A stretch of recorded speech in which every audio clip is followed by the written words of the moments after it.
Previously on MickeyJoTheatre.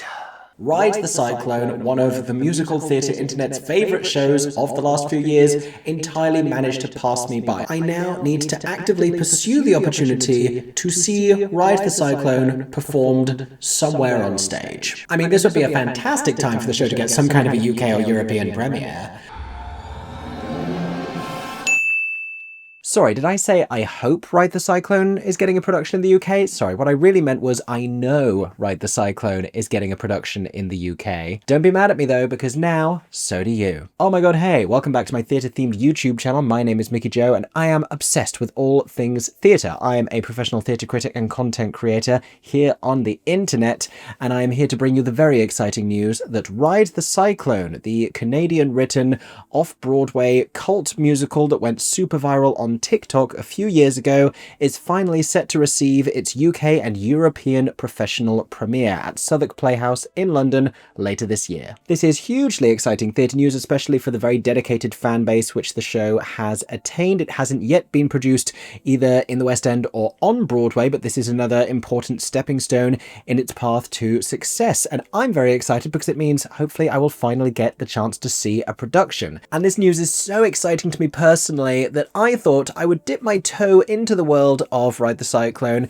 and tee up this news with a reaction video to the show's official cast recording that I shared here on my channel last week. And people were excited to watch it. No one really seemed to suspect in the comments that I was doing that with any kind of an ulterior motive. I'm sorry if you feel betrayed by me. Listen, I was just very excited that I was soon going to have the chance to share this news with you. And I also wanted to take the opportunity to learn a little bit more about the show. So everyone's a winner. Now, if you know nothing about the musical Ride the Cyclone, I will tell you a little bit more about the show today.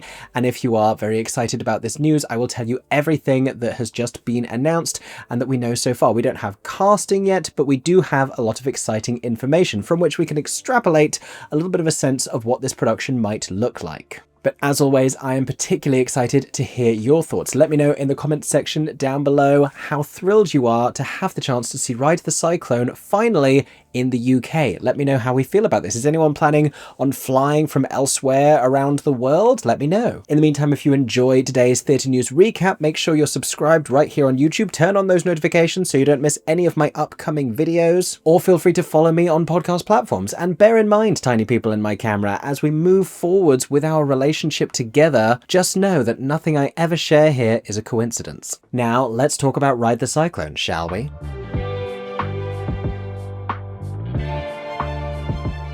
So before I talk about all of the details for the official London production, which has just been announced, I do want to give you a little bit of a backstory generally on the show. Like I said, this is a Canadian-written musical that ultimately got produced off-Broadway. That was not its premiere production. There was also a cast recording made, and it gained huge social media notoriety. There was also a little bit of controversy over the show's development. I haven't yet completely immersed myself in the world of Ride the Cyclone, but what I do know is that if you want to find out more about the show's history, then my good friends here on YouTube over at Wait in the Wings have put together a brilliant documentary that if you haven't already watched, I suggest you do. But although the show has only recently found this global success in terms of its online audience, it was actually first developed back in 2008, when the world premiere production was staged in Victoria, British Columbia. Subsequently, it was produced in Toronto and around Canada and the US, eventually arriving off-Broadway in 2016. And the premise is that the young members of the St. Cassian High School Chamber Choir have all ridden the Cyclone roller coaster ride together and died. That is not a spoiler alert, don't worry, that is literally part of the exposition. And they, in some kind of purgatory, sing about the lives that they led and their aspirations in some kind of a twisted competition in which they are vying to have the opportunity to return back to life for another chance. I think I've listened to the cast recording, I've read a little bit about it, but I'll be honest, it's an out there show, and so trying to infer exact plot from either the description or the songs has proven challenging. Someone described it to me as Cats in Reverse, and by complete coincidence I happen to be wearing a Cats t-shirt here today. I don't just always have this on, although I would understand if you don't believe me when I tell you that. The show's book, music, and lyrics have been co-written by Jacob Richmond and Brooke Maxwell. Let's find a little bit more information here about the Off-Broadway run. Like I told you, 2016. This followed the American premiere, which took place at the Chicago Shakespeare Theatre. This was staged at the Lucille Lortel. Like many of the productions beforehand, this was directed by Rachel Rockwell, who sadly subsequently passed away. I don't believe that the Off-Broadway run was particularly extensive. Yeah, official opening night was 30th of November 2016, and the limited run ended on the 18th of December, so a very small limited run. All of this years before the show would blow up on social media, particularly because of one clip, which was around the song The Ballad of Jane Doe. That would happen in 2022. Around the same time, I believe, the show would find itself embroiled in a certain amount of controversy. I dare say that the Wait in the Wings documentary goes into all of this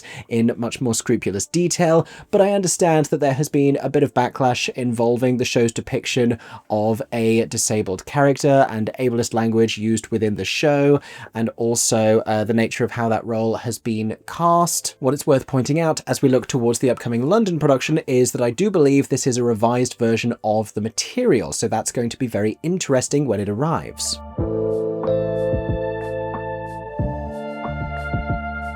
Which brings us, I think, very nicely to this morning's news and the official announcement that Ride the Cyclone is going to be coming to London later this year. So here it is. I am reading from the press release. Ride the Cyclone, the celebrated cult musical phenomenon, to have UK premiere at Southwark Playhouse Elephant. This is an off-West End space. This is not a big commercial West End theatre. This is a more intimate venue just a little bit further afield. Your closest London Underground stations are either Elephant and Castle, which is on the Northern Line and the Bakerloo line, or Kennington, I believe, as another option. Wait, is Elephant and Castle actually on the Northern Line? That doesn't feel important to highlight right now. You all have maps in your phones. In any case, this is the newer of the two Southwark Playhouse spaces that are currently in operation around that area, and this has previously been the home to shows such as Ride the Musical, more recently Scissorhands with a Z, and notably the final pre-West End production of the Olivier Award-winning musical The Curious Case of Benjamin Button, which is now playing in the West End at the Ambassadors Theatre. Now, Ride the Cyclone is currently scheduled at the venue for a limited run from Friday the 14th of November, just under a decade after it opened Off-Broadway. Wow, when you think about the time that it takes for these shows, you know, Be More Chill is another one that springs to mind that was produced regionally in the US, I believe at Two River Theatre in New Jersey, with no plans for it to be subsequently produced in New York.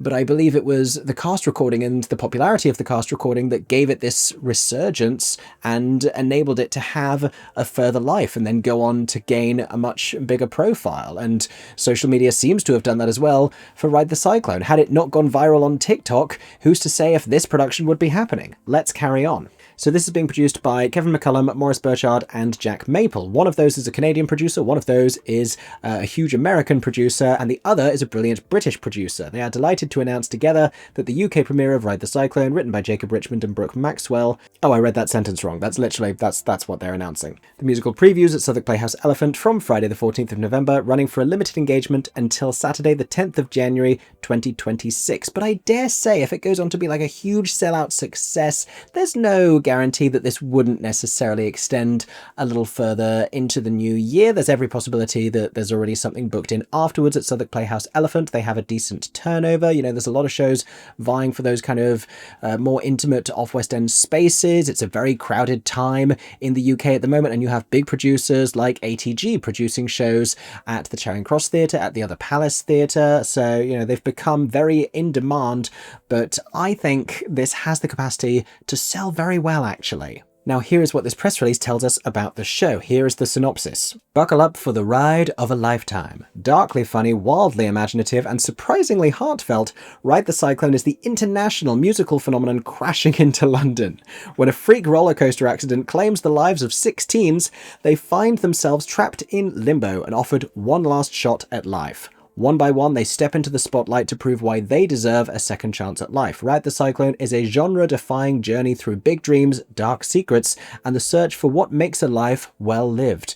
It's not a game, It's just a ride. Then we have a little recap of some of the history of the show that I was sharing with you, which also notes that the show has had runs in Seattle, Atlanta, Minneapolis, Sydney, and Buenos Aires, which means it's already been produced professionally on 3 different continents, and this will make that 4. What else can I tell you here? They're going to do Thursday matinees at 2:30 p.m. It's 90 minutes, no interval. We love to hear that. The age guidance is 12 plus, and the show contains mature content and adult themes.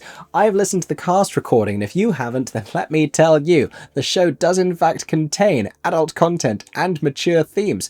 I was a little scandalized, but just a little bit. I was largely intrigued. And because this is a delicious Off-West End show, we also have delicious Off-West End pricing, which means we have something called Pioneers previews with tickets at £12 and standard previews with tickets at £18. Standard tickets from £20 with concession tickets at £16, which applies to full-time students, patrons over 65, patrons under 16, disabled patrons, and patrons claiming universal credit. And if at this point you're wondering exactly how to get tickets, then you can find those at Southwark Playhouse.co.uk/productions/ride-the-cyclone. CYCLONE. Now, while the majority of the creative team as well as all of the casting is still to be announced, it has been revealed that Lizzie G will be directing and choreographing. Let's tell you a little bit more about the credits that may inform what this production is going to look and or feel like, because Lizzie G's most recent work, interestingly enough, was another Off-West End show with a not dissimilar vibe tonally. I'm talking about Lightning Thief, the Percy Jackson musical at the Other Palace. But Lizzie has also worked much more extensively as a choreographer on Clueless, currently running at the Trafalgar Theatre, but also on Groundhog Day at the Old Vic. And I think in a weird sort of a way, there might be some kind of eerie, slightly dark and oddly comic kinship between something like Groundhog Day and something like Ride the Cyclone, so I do find that encouraging. And what little I know about this show does include the fact that it is particularly wacky, that it is tonally and musically very wide-ranging, and also that one of the most eye-catching and impressive and subsequently TikTok viral moments of the show involves a performer singing very high notes while flying through the air. So I suppose the question of the morning is, to what extent are they going to be able to recreate that in an intimate Off-West End space? Now, the show has been produced presumably in theatres of various sizes. The Lucille Lortel is absolutely not massive, but Southwark Playhouse Elephant, which only actually opened a few years ago, doesn't necessarily have an extraordinary amount of infrastructure or apparatus for that kind of staging. They have flown performers before, however, when Unfortunate, the untold parody of Ursula the Sea Witch was staged at that particular Southwark Playhouse. They did have Ariel, I believe, gliding through the sky. They can do that. I don't know if they can really obscure the wires. I don't know to what extent that matters in Ride the Cyclone. I haven't seen the show yet. We also know that this is not going to be a replica production of the previous one. So if you're a die-hard fan hoping just to see that version, I need you to slowly begin about the emotional divorce process so that by the time you do get to see this one, you're not still clinging to some hope that it's going to be exactly what you'd always pictured the entire time. Listen, this is the world of theatre, this is how it works, and you've listened to me review enough shows on here where I really liked the material but I didn't necessarily like the production. Hopefully when Ride the Cyclone arrives later this year, I will be able to enjoy both. And before we get to the part of this where I remind you to subscribe or follow me wherever you are seeing my face or hearing my voice so you don't miss the inevitable Ride the Cyclone review that is going to come out later this year when I hopefully get the chance to go and see the show in November, let's talk about the possibility of this going on to something even bigger than a limited run at Southwark Playhouse. For now, I think that is going to be a sold-out success. I think it's hugely exciting that UK audiences are even having the chance to see the show. And, you know, I don't want to diminish the fact that that is happening, but do we think that this is a precursor to a bigger West End run?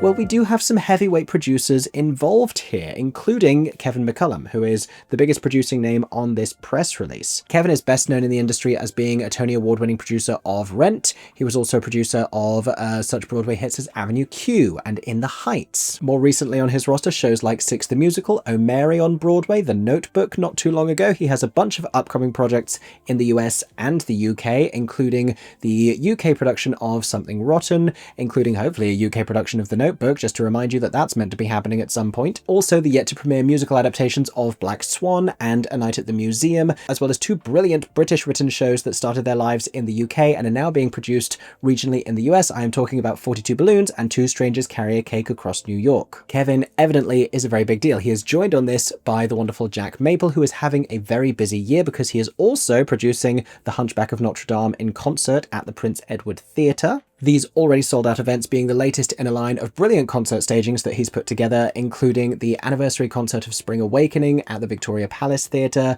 and The Witches of Eastwick at the Sondheim, which was just fantastic. And Jack is a producer whose work I have been gleefully able to follow over the last few years because there is a really consistent quality to the thing. He cares deeply about what he does, and it's exciting to see him making these big moves and working with big heavyweight producers. This is someone who already has an incredibly strong footing in the industry and who we will see go on to become a huge name. Finally, we also have Maurice Burchard, a Tony-winning producer who heads up Hot Feet Productions Incorporated, a Canadian theatre producing company that nurtures, supports, and produces theatrical work in Canada, the US, and worldwide. Maurice has been involved in the Tony Award-winning Broadway revival of The Colour Purple, as well as its US tour, Something Rotten on Broadway, alongside Kevin McCullum. Oh, the West End production of Masterclass, which I very much enjoyed, as well as Ragtime and Moulin Rouge on Broadway and in the West End. All of which goes some of the way towards indicating that, you know, if the opportunity was there, there is the power here from these 3 producers to bring this show into the West End. If they thought that the audience was there, if the theatre was there, that's a big if at the moment, because like I've said many times,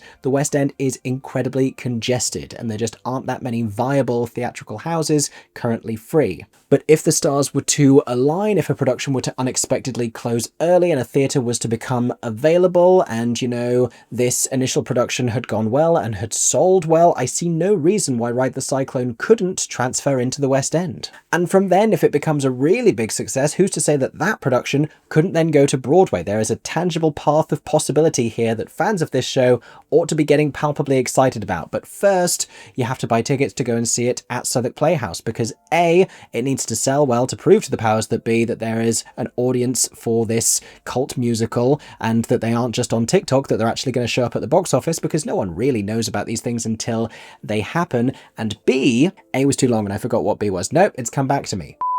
B, we don't yet know whether any of this is guaranteed. Don't assume that it's definitely going to transfer to the West End just because I said that it might. You have to buy tickets and go and see it at Southwark Playhouse, and maybe you will see me there because I am not about to miss this one. I am deeply, deeply intrigued, thrilled in fact, that I get the chance to see Ride the Cyclone on stage, and I will finally feel like I know what this show is about and I can figure out why everyone fell so madly in love with it. And as previously promised, I will be doing my best to bring a review of the production here to YouTube, to podcast platforms. If you want to make sure you don't miss that when it comes out, make sure you are following me, subscribed, turn on those notifications, do whatever you need to do to make sure that your little mobile phone tells you when I am talking about Ride the Cyclone, or indeed any of your other favourite West End or Broadway musicals. Thank you for listening to this theatrical news recap. I hope that you have enjoyed. As always, I would love to hear all of your thoughts and feelings about this in the comments section down below. If you've got tickets,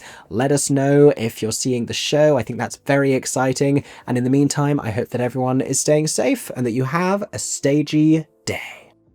For 10 more seconds, I'm MickeyJoTheatre. Oh my god, hey. Thanks for watching, have a stagey day. Subscribe!